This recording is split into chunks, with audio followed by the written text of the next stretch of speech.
Hi guys, welcome back to my YouTube channel. It's Jordan. Sorry, I'm on live. So what I'm gonna do for today's video is a Q&A video. Oh, I'm trying to like move this up. Is a Q&A video, or no, we're doing a girl talk video, but I'm gonna be answering the questions from my live. So I'm gonna be looking down here at the live, and this like lighting is just crazy to me. Should I change the color perhaps? I kind of like that blue more. Okay, so we're on live now and we're waiting for them to ask questions, and yeah, Turk Breeze would have me in love. Tips on body acceptance.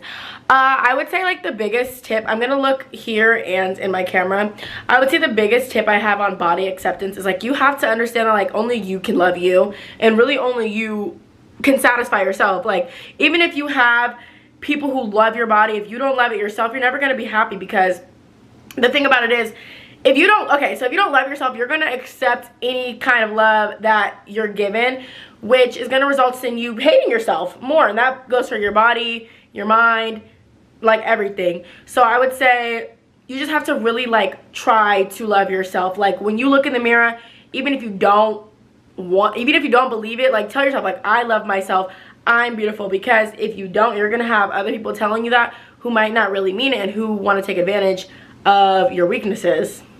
Look, how to deal with fake friends. It kind of goes back into like you have to be there for yourself. Again, like you'll just accept anything you're given if you don't love yourself. Like when it comes to fake friends, learn to be comfortable in your own company. Because even for me, I struggle with like weeding out the people in my life who shouldn't be in it. It's not that I don't know that they shouldn't be in my life. I obviously know that. It's that I don't want to accept that they shouldn't be in my life. I don't want to accept that I'm going to have to be my own friend. You know, because I even made a video about it a few days ago. Where it was like, no matter where you go, you have to take yourself with you. And that's so hard when you don't like yourself. So you'll keep yourself surrounded around fake friends, fake family, just people who shouldn't be around you because you don't like yourself. How to deal with daddy issues. Personally, I have really bad daddy issues, so I'm trying to figure that out. I think that my daddy issues have affected me with men in my life. Like obviously, I think a lot of the times I push my trauma like onto the men that I date, or sometimes even friends, because I'm like scared of abandonment. I'm scared of like physical violence, verbal abuse. I constantly have this notion in my head that I'm like being manipulated, or that somebody's trying to manipulate me. So it's like I'll go out of my way to try to manipulate you first. I'll go out of my way to try, like I will self-sabotage stuff because of my daddy issues. So I think the biggest thing is to like recognize, like I know that I have them, obviously. I think the biggest thing I have right now is recognizing that I do have them. And so I'll catch myself doing these like mean, narcissistic, manipulative things, and I'll be like, ooh, sorry, that's my father jumping out of me. So sorry about that. How to deal with the dude with the kid. Don't. I have talked to somebody that has kids. My friends have talked to people that have kids. It's just kind of like, unless you really are ready to be stepmama, it's just not worth it. It's just not worth it at all. Because at the end of the day, like that's his family. You're his girlfriend or his kid's stepmom or whatever. But he still has a child and a mother of that child that he'll probably love unconditionally, unless they like haven't been together for a long time. So I personally wouldn't recommend dealing with anybody with kids. Tips on moving out. I think a big tip on moving out is you have to know that it's going to be really hard. And it goes back into you need to be comfortable with your own company. Because what I didn't know when I moved out was like, I'm not going to have my dude here all the time. I'm not going to have my homegirls here all the time. Like there's going to be nights where you're sad as fuck and you're laying in that bed by yourself. And it sucks. It makes you want to, like it sucks. But like you just have to be comfortable in your own company. I like that, like even besides the money to save out, besides like the, oh, I have to get the furniture, like moving out by yourself is really hard, because it's probably like you probably grew up with siblings, or at least having your parents, or at least having friends. You will be by yourself so much, it's just not even funny. You think you like being by yourself. I thought I liked being by my fucking self too, but it's like you like being by yourself because you control when you're by yourself. When you're by yourself all day long, that shit is sad. Like it makes you really depressed. Like I have like literally 2 fucking days ago I cried all fucking day because I'm just like, I hate everything. I hate everything today, but I hate everything in a different kind of way today. Not even how to get over a situationship.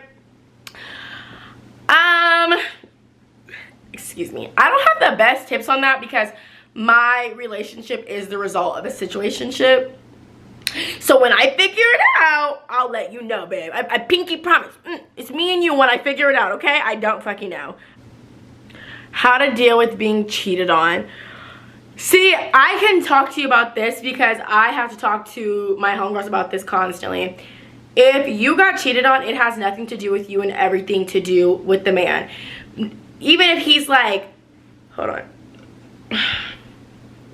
Even if he's like, oh, I just did it for sex, or I just did it for some excitement, it has literally nothing to do with you. Because if he's talking to you, and this girl and that girl and that girl, it's not that he truly wants to be with any of those girls. He doesn't want to be with anybody. He wants to have people right here that he can control and have little dolls like wrapped around his finger. It has nothing to do with you and everything to do with them. They're unhappy with themselves. Anybody who cannot be content with one person is unhappy with themselves. Take it from me. Because sometimes I feel like, oh my God, I can't be content with one person. It's because I'm not happy with myself most of the fucking time. So I'm telling you, if a man keeps cheating on you and stuff like that, it's because there's something wrong with him. And he needs all these people to make him feel good and make him feel like he's up and make him feel like that. And then most of the time, a man that's cheating is a man that's not fulfilled in his life and he's a fucking loser. Were you scared to start OF? This is like me being real and raw. When I first started doing it, I had like the worst panic attacks for like the first week. Like I cried like every day for a week straight because it's just like that's something very vulnerable to do.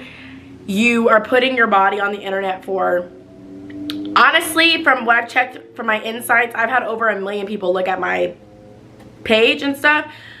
So it's like, oh, over 1 million people, which doesn't seem like, oh, there's many people in the world, so that's not really a lot. But to know for me that over 1 million people know I've done this, over this many people have seen this shit, it's like, it's very hard and it does take a toll on your mental. So it's not that I was scared. I don't think I had like properly prepared myself for it. Do I regret it? No, like it's, like, you know, I don't regret it. But I think that I didn't really think about like everything that went into it, you know? How do I tell my ex new girl that she's being cheated on? I tried before and she doesn't believe me. You don't. That has nothing to do with you. It's not your business. I understand you want to be a good Samaritan, but coming in from somebody who's like well versed in that topic on both sides, she probably thinks you're a hater ass bitch and she does not care or believe you. So it doesn't concern you. You shouldn't be worried about that because even if you have like the best intentions, you look like a hater and you look like you're weird and you just want your man back type shit. So just stop, because save yourself the embarrassment, because she's telling him like, your ex bitch is obsessed with us. She keeps telling me you're cheating on me, and he's like, ha ha ha. Even if he really is cheating on her, he's like, yeah, that crazy bitch. I don't know why she would do that. So just mind your own fucking business. Mind your own damn business. What are my red flags in a man? Somebody who raises their voice when they're mad. I don't like that because it makes me think you're gonna hit me, and I have extreme trauma from that, so please don't raise your voice at me. I don't like men who talk about their exes in a bad way. If a man is talking about his ex in a negative light, what do you think he's gonna do about you when or if you guys break up? So I'm like looking at my camera up here too. But yeah, I don't like men that talk about their exes in a negative light. It gives me loser, lame-o vibes. I don't like men that are too obsessed with their homeboys. If you want to choose your homeboy over me, date him. I'll tell my boyfriend that sometimes. And he's like, oh, I want to just go chill with the guys, but we had other plans. I'm like, oh, well, I hope they can fuck, suck, and do all this other stuff for you too. Like, do you believe people should leave after being cheated on, or should they give a second chance?